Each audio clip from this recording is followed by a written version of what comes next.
तोहर नाम भइल हमरा से हम बदनाम तोहरा से, तोहर नाम भइल हमरा से हम बदनाम तोहरा से। पागल के रास्ता आज हमरा पता चला, प्रेम के रास्ता रोते रोते मिले हमसे आयल बड़ी, रोते रोते मिले हमसे आयल बड़ी।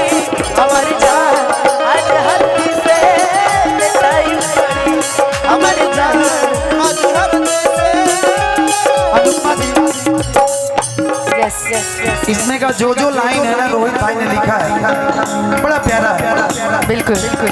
झूठ बोला लो दुनिया से सच कहल ना गई, झूठ बोलला दुनिया से सच कहल ना गइल।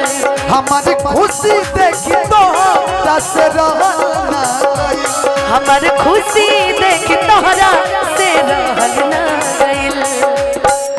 केहू न जान पाई तोहरा के गहरा से, केहू न जान पाई तोहरा के गहरा से। ये बात सही है कि केहू न जान पाई तोहरा के गहरा से।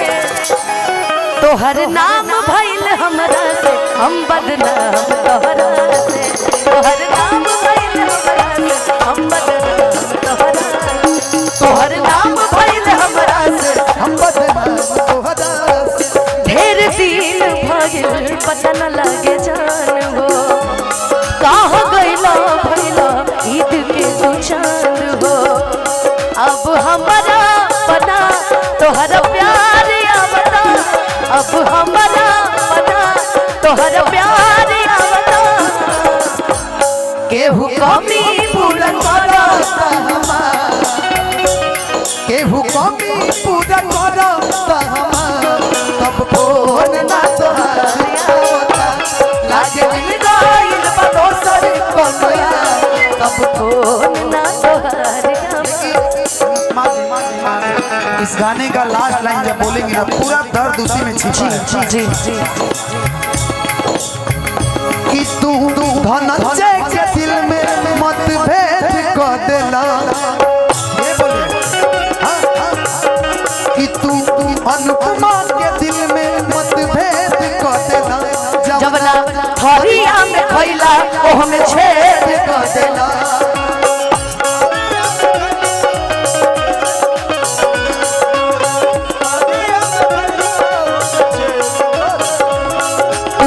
अनुपमा के घर में मतभेद कर देला, जब ना थरिया में खइला ओह में छेद कर देला।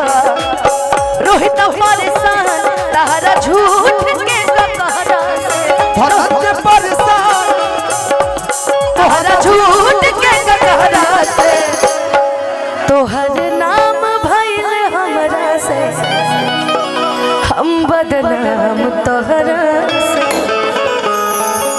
तोहर नाम भइल हमरा से हम बदनाम तोहरा से, तोहर नाम भइल हमरा से हम बदनाम तोहरा से, तोहर नाम भइल हमरा से हम बदनाम तोहरा से, तोहर नाम भइल हमरा से हम बदनाम तोहरा से, तोहर नाम भइल हमरा से हम बदनाम तोहरा,